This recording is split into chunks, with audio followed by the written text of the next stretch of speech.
So we're going to be talking today about terminal voltage, and I'm going to give you some terminology to go with terminal voltage. There's a formulaic way to do this, which I'm not a fan of. I have actually given you the equation. Don't look at it. Instead, I'm going to try and have you do this intuitively. Right now, every circuit that we've been doing has had magic perfect batteries. So when I draw a battery like this, if I tell you that's 12 volts, how many volts is this resistor down here using up? That's in our magic perfect physics world. In real life, you actually lose a tiny bit of voltage going through the battery itself, because in real life, we can't make perfect batteries. Every single battery has a tiny internal resistance. And so you might find when you were running this particular circuit that you get 11.8 volts there, and you lose 0.2 volts from the battery. Or you might find when you're running this circuit that you get 11.5 volts there. How many volts are you losing going through the battery now? Is that okay? So, some terminology here. I don't know if you want to jot this down, maybe at the very bottom of the front page where there's some white space. Okay? This number here, we call, the symbol we're going to use is a curly E, and it's called the EMF of a battery. That's what's printed on the side of a battery. These have an EMF of 1.5 volts. You're never actually going to get 1.5 volts. You would only measure 1.5 volts before you hook anything up to it. But as soon as you hook something up through it, as soon as current starts to flow through the battery, you'll lose a tiny bit of voltage because now that resistor is taking an active role. The actual voltage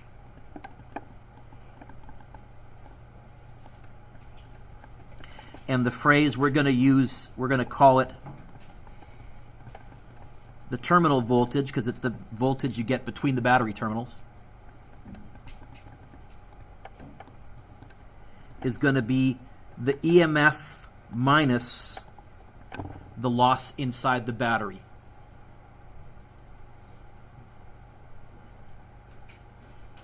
Above that, if you want to, you can write 12 minus 0.5. Now, you can also figure out the terminal voltage. If you only have one resistor in your circuit, the terminal voltage will also automatically be that guy there, because that's the only other thing using up the rest of the excess voltage. If it's a more complicated circuit, you've got to do some thinking. So this here, this EMF is,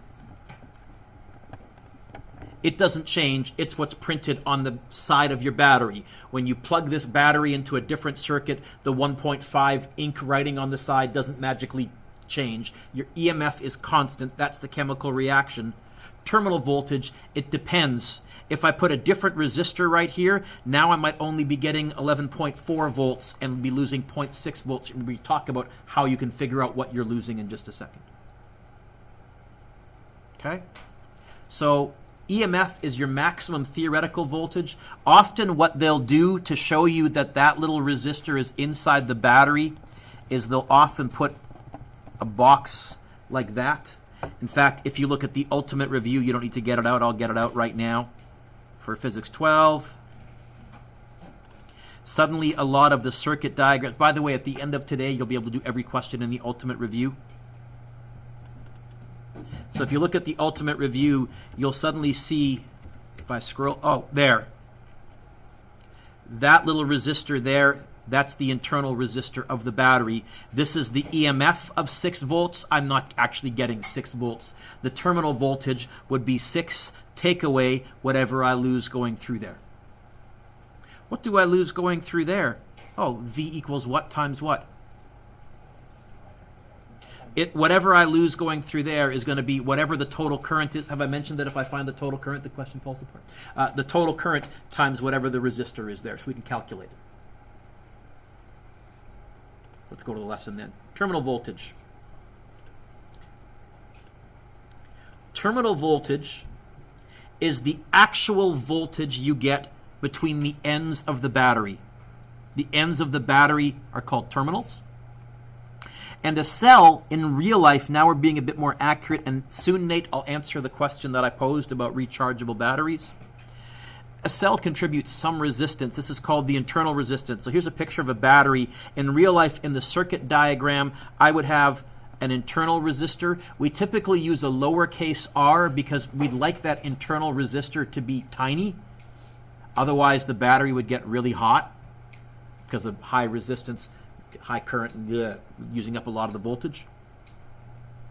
Sometimes you'll see this dotted line there, and sometimes, Mitra, you'll see the resistor put next to the negative terminal. Sometimes you'll see the resistor put right after the positive terminal, but you'll know it's an internal resistor because they'll put that little dotted box around it. That's meant to say this is inside the battery. So, the EMF here is printed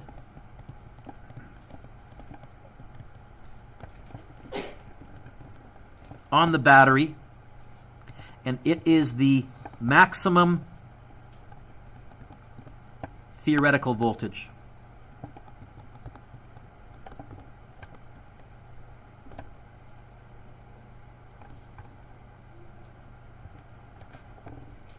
You never get that. It's constant. It doesn't change. What changes is your terminal voltage. What's your terminal voltage? Your terminal voltage is going to be your maximum theoretical minus, don't write this next bit down, Kevin. Write the minus. It's minus what? Don't write that down. You lose inside the battery. Except, how do I figure out how much voltage I lose? Voltage is what times what?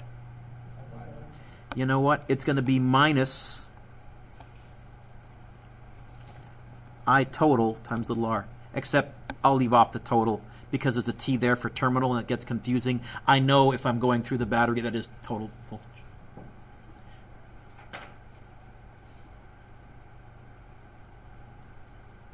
Is that the equation that I put on your formula sheet, the last one in this unit? Did I call it V term or did I call it VAB? No. Or did I put it on there at all? I might have left it off this year. Did I not put it on there? Okay. It used to be an equation. Can I borrow your formula sheet? I left it off. Good for me. They used to, on the provincial exam sheet, I think it was that equation there. And it was plus or minus because we're going to use this to explain how batteries recharge as well, and you can recharge a battery. And I always thought the equation was too confusing. I never actually taught the equation. I said, for Pete's sakes, it's still Ohm's law and Kirchhoff's law. You gain going through the battery, you lose going through a resistor, and the terminal voltage is it's really your net voltage, what you're actually getting. In my ski hill analogy, how many of you gone skiing? How many of you gone skiing before? Caleb, you with me? How many of you gone snowboarding or skiing? Okay. At the top of the chairlift, isn't there a tiny hill that you have to ski down? That's the little height that you lose going through the chairlift. So if you want my ski hill analogy, it's the little bump on the top of the chairlift, except here's the problem. In a circuit, that voltage can change. In real life, the ski hill that bump doesn't magically get bigger or smaller depending on how many skiers are going through the chairlift. But my ski hill analogy has held up pretty well so far, so I think we'll overlook that small flaw. Okay? So my ski hill analogy, internal resistance is like the ramp at the top of the chairlift. So this right here is don't write this down, is a voltage drop. So we would say this. If we label this the battery, that's the EMF. By the way, EMF is short. When we were first learning electricity, we didn't quite know what was going on, and so some of the terminology is archaic. It's wrong. It's just old. EMF stands for electromotive force. If it was a force, what should its units be? Volts? No, what should its units be? And so it was called electromotive force because we thought there was some force pushing the charges through the circuit. We didn't understand about voltage and potential difference and current. And so we now abbreviate it as EMF so that we're not actually saying force, but a battery's EMF, it's a synonym for its maximum theoretical voltage. Right there is your loss, and that's going to be capital I times little r.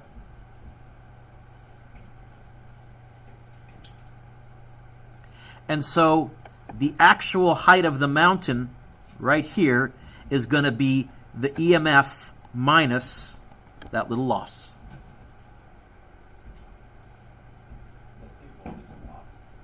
V loss, yes.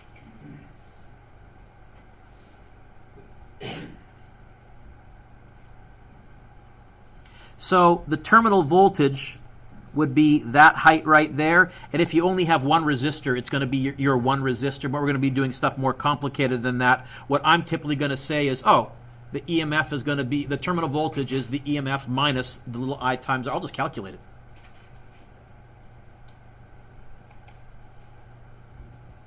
Example 1. What happens to the cell voltage measured by the voltmeter? Now, the cell voltage, we can think to ourselves, V term. Typically, I abbreviate it as V term because to me, T means total. This is not total. This is the terminal voltage in this particular circuit. Okay. Let's put some numbers on here. Let's give this an EMF of 12 volts. That's a nice number.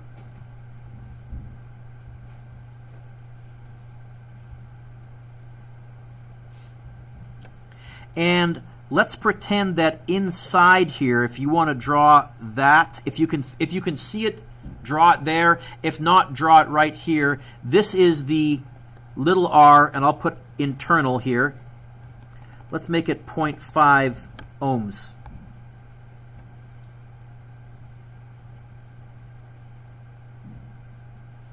So far, so good, Kieran? Putting some numbers on here. So I'm going to write 0.5 ohms.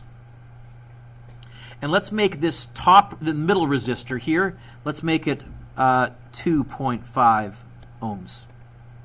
So right now the switch is open. Let's make a little column here, open, and then closed. With it open, what's the total resistance of the circuit? It's not 2.5. 3. I add little r because it's in series. So R total is 3. What does that make I total?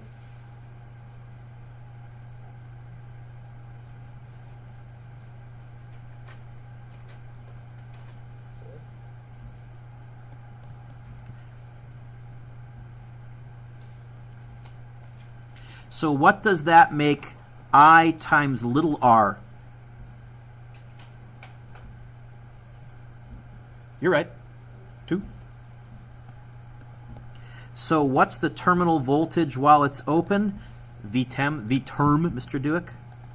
What was our maximum theoretical? What were we starting out with, Lena? How many volts are we starting out with? What do we lose going through the battery in this open switch? Leaving how many volts left over for this bad boy? 10. And you could also get that by going 2.5 times 4. The terminal voltage, the voltmeter, would measure 10 volts with the switch open. Close the switch. What happens when you add a resistor in parallel? Overall resistance goes down. Overall current goes up. So now this I times R is not going to be 4 times 2. It's going to be bigger than 4 times 2. You're going to get a bigger loss here, and you're going to get a smaller terminal voltage because it's going to be 12, take away a number bigger than 2. Let's actually crunch that. Let's put a resistor on the top. Let me think if I can do this in my head and get a nice number here. So I got, 3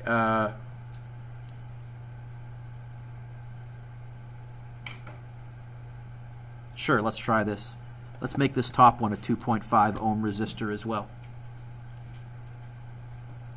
How would we write this as a single resistor? Well, now we have to combine these two because they're in parallel. So it's going to be 1 over 2.5 plus 1 over 2.5 reciprocal. Please let it be a nice number.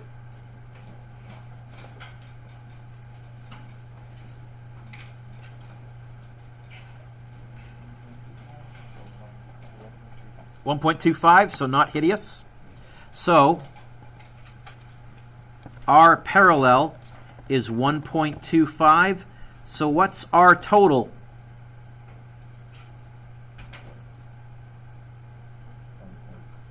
Lyndon, what am I going to do? 1.25 plus? Okay, so it's going to be 1.75 ohms. So what's I total going to be? And I've done a terrible job of spacing this. I know you guys can't do this, but I'm going to do this because I can.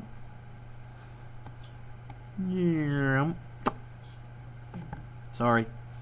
What's I total going to be? Well, it's going to be my maximum theoretical divided by 1.75. This I doubt will work out evenly. It'll probably be yucky. So, oh, did it stop? So 6.86?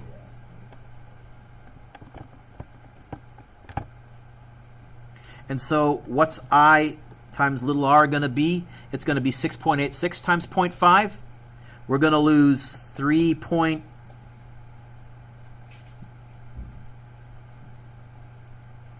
You got it on your calculator.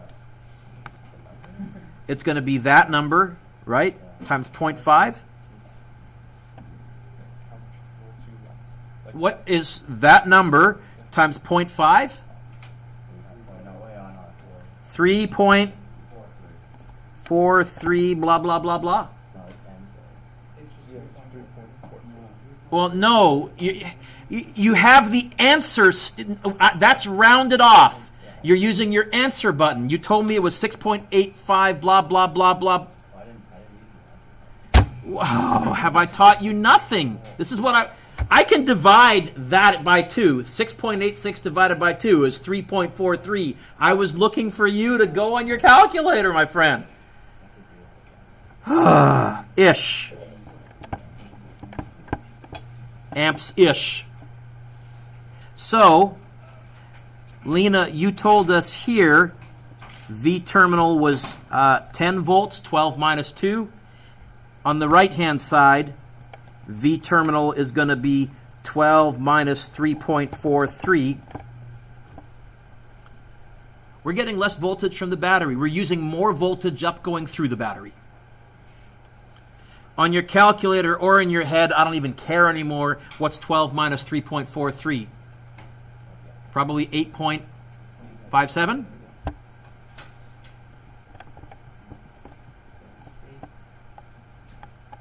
What's the correct answer, Caleb? Why does the terminal volt decrease? Because the voltage drop through the battery increased. Why does that increase? I total went up. Have I mentioned that if you know I total, the question falls apart? Okay. Example 2 says, find an expression for the terminal cell voltage if the cell supplies energy to the current. Okay. My general expression is this. The terminal voltage is going to be the EMF minus I times little r. Pause and digest that. The terminal voltage, what you're measuring right here, the potential difference right there, it's going to be the battery minus what you lose going through the battery. You okay with that, Matt? Now, the real question, what you're going to spend most of your time doing then, is finding I. Okay. Let's call this R1, R2, R3, and then we'll call the internal resistor lowercase r, little r. What would R total be? How would I calculate that? How would I calculate it? So it would be R1 plus R2 plus R3 plus little r equals whatever. I total would be, now don't write this next bit down, just look up. Many times we have written V total over R total, but what I really mean by V total is the EMF. That's going to give you I total. That's going to give you the current that's running right through there, and now you can calculate how many volts you lose going through the battery and what your terminal voltage is. So I really just use this as an extension of Kirchhoff's laws. You gain from the battery, you lose through a resistor, and this time the resistor is just built into the battery. Okay. Oh, and because it's built into the battery, the current that I want is almost always going to be I total unless there's more than one battery. Okay. Let's do one here, example 3.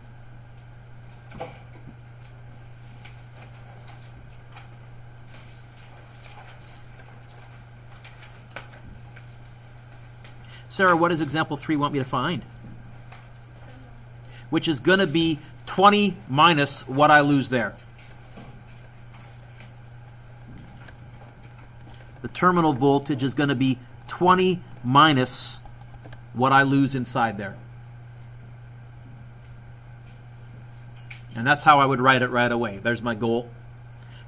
Because I think what I'm really going to end up trying to find is I total. Oh, I know R is going to be 2, little lowercase r. I'll put that in there next. I want to find I total. Okay. What's R total?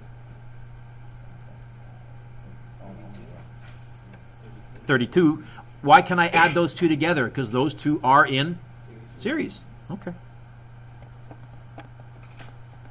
What's I total? It's going to be 20 over 32.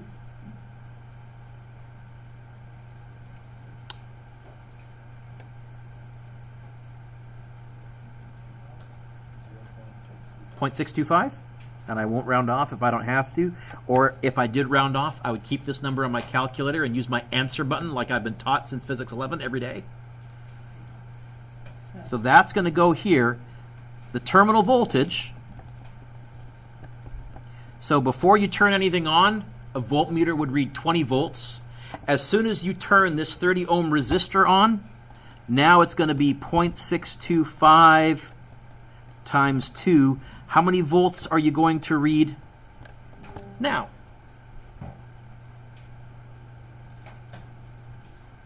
.625, it's going to be 1.25. Is it 18.75? Yeah. Yes?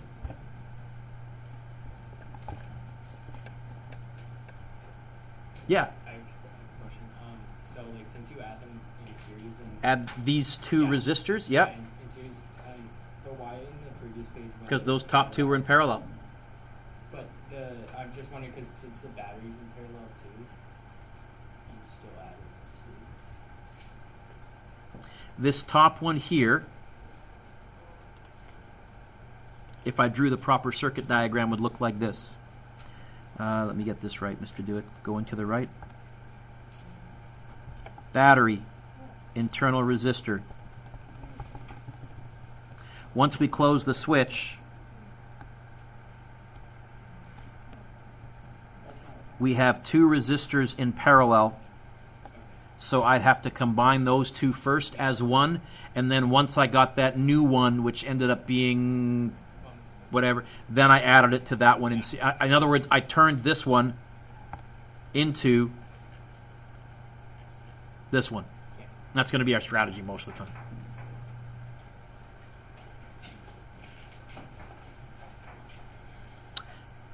Oh, here's a more interesting question. Now it's asking me not just to find the terminal voltage, it's asking me to find the internal resistance. And this is actually, if you were working with a battery, what you could do, because you could measure the current through an ammeter. You would know what resistor you'd plugged it into. This is how you can calculate or measure the internal resistance of a battery. All right. It says find the terminal voltage.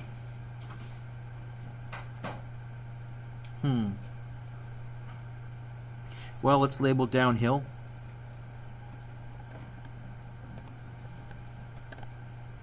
Step 2 was try and find total current, because if I know total current, this question's going to fall apart. Lena's going to get off her phone. Put it face down away. Do I know total current? Yeah. How many amps are leaving the battery? So I would make a little note here that in the internal resistance, it's 1.5 amps, and in this 30 ohm, it's 1.5. Knock. I know two things. How many volts in that 30 ohm resistor? It's going to be 1.5 times 30, yes? 45? Okay. Oh, how many volts must I be losing in the internal resistor? Caleb, has to be. Knock. I know two things. So first of all, we can easily find little r.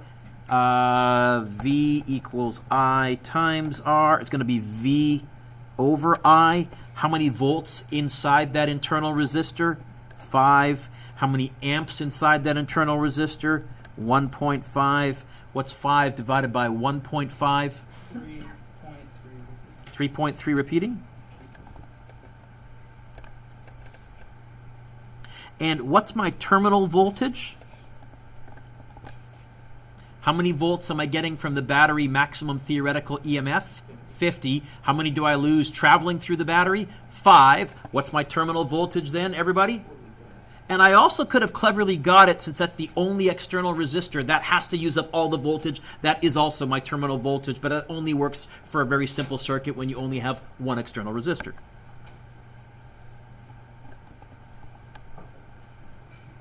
So terminal voltage is maximum EMF minus what you lose going through the battery.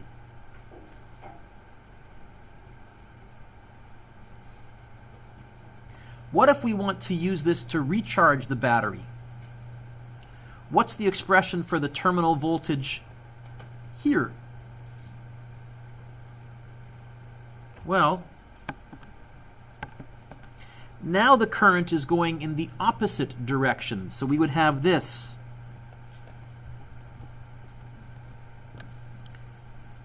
V terminal equals the maximum theoretical EMF. But now, instead of the current going this way, downhill, where we're losing energy, we've got a bigger battery here forcing the current to go through in this direction. So am I going to be going downhill? This is where my ski hill analogy breaks down. Somehow the skiers are going to be going uphill. Instead of losing I times R, we're gaining I times R. That's how you recharge a battery. And this tiny bit, Nate, that's the extra voltage that's recharging the battery. And this is why recharging batteries is so slow. If we wanted to make recharging a battery faster, if we wanted to make this number bigger, we could make, don't write this down, little r larger. That's one way to do it. The only problem is then, as soon as we flip the current in the other direction, if little r is big, you're going to suddenly be losing 40 volts going through your battery instead of 5 volts going through your battery. We can either have our terminal voltage be very high, we can either lose very little going through the battery when we're running the circuit and then slow recharge, or we could recharge really quick, but you'd lose almost all your voltage going through the battery. You'd have a useless battery. You know, one or the other. We'll call them A or call them B. Can't have both. How does Samsung, like, with their new phones do, like, fast charging? I suspect they've got multiple resistors inside the battery that they can turn on and off when they wish. It's a great question. I haven't dove into it, but if you're asking me how would I engineer my way around it, my first thought would be maybe I can build separate circuits, multiple circuits inside the battery itself so that I can bypass them when I'm discharging and engage them when I'm recharging. Okay, Then I would also say that's probably going to cost a lot of money. Oh, yeah, those phones are expensive. Oh, there might be some prototype issues. Did they have a bunch of batteries blowing up a couple of years ago? Oh, huh. In hindsight, huh. Maybe not so surprising. I don't know. I don't know if they're actually mucking around with the battery or if they're doing something wonky with the charger itself. If they're doing something wonky with the charger itself, that I can't off the top of my head figure out what they're doing, and I need to do a Google search and dive into it. So let's erase this. Okay, but that's the answer is it's a trade-off. I can do one or the other. In a standard battery, I want little r to be small so that I have lots of voltage left over to power the device, but then I can't recharge quickly because it's this little I times R that's the extra recharge. So let's try one. Here is we put a little 9-volt battery inside a recharger. What will the terminal voltage be? This time the terminal voltage will be bigger than 9 because it's being recharged. Okay.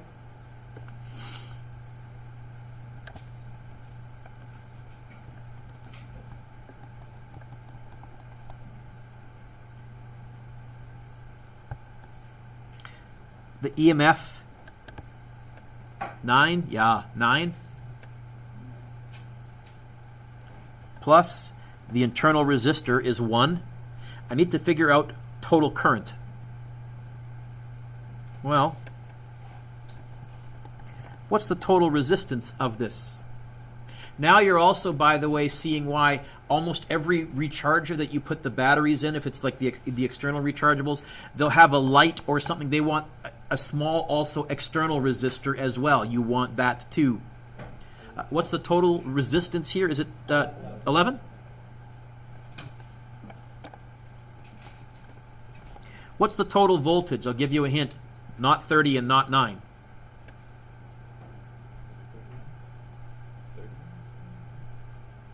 They're facing each other.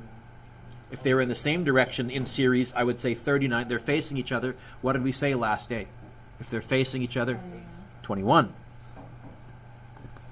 That's the net potential difference that's running through this circuit. Oh, so I can find I total. It's going to be V total over R total. It's going to be 21 over 11. Sorry, yucky numbers, but that's okay. 21 over 10 would be 2. 21 over 11, it's going to be like, is it 1.909090? Yeah, that's why I said 909090. Okay, so 1.91. Amps, transfer that here, and I'm going to have 1.91. Put your calculator down, Lyndon. What's 1.91 times 1 in your head? Add 9 to 1.91 in your head.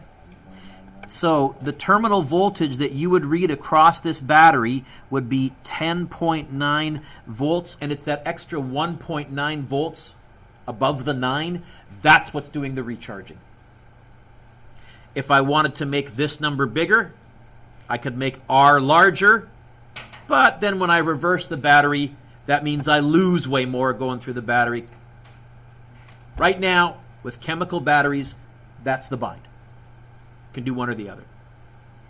Is that okay? So hopefully I haven't really taught you anything new as much as say, let's be a bit more accurate. Oh yeah, I guess in real life batteries do have a little bit of resistance too. Just add one more resistor to our circuit. So in summary,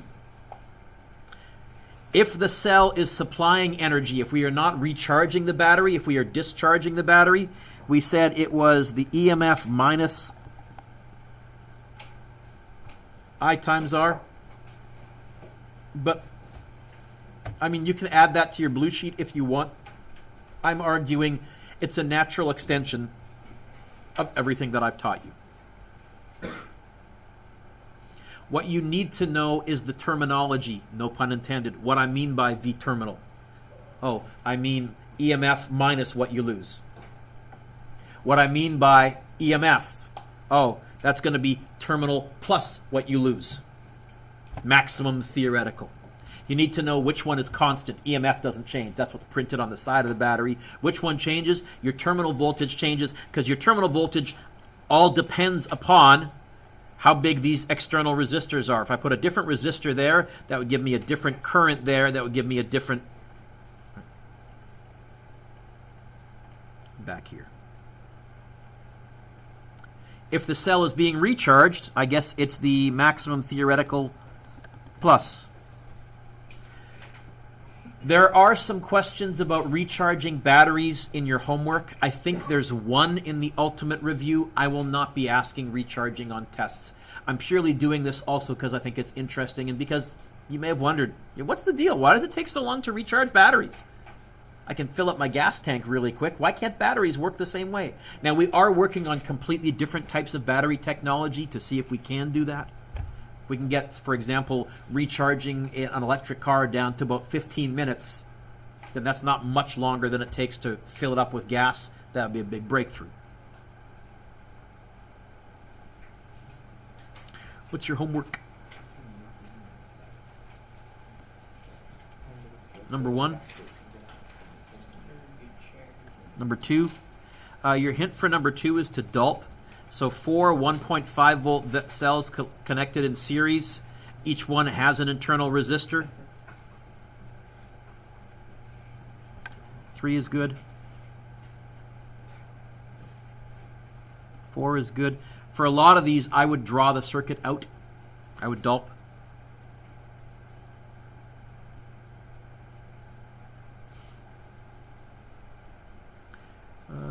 Is 5 is recharging. I may come back to 5. Let's see. 7 is good.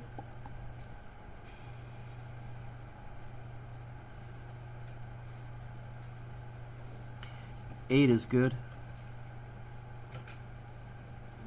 9 is good. So 9, this 100, you can assume that that is the terminal voltage and includes the internal resistor. If I don't give you one, assume that I've done the math for you already, which is what I've been doing up until today.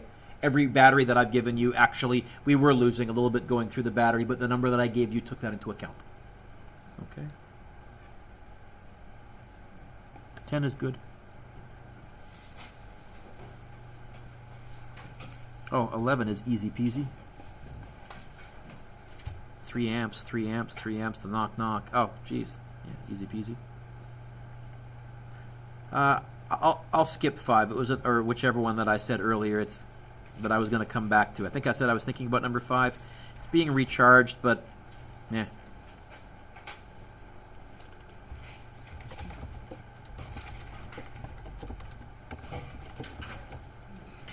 On Wednesday, you're going to get another take-home quiz.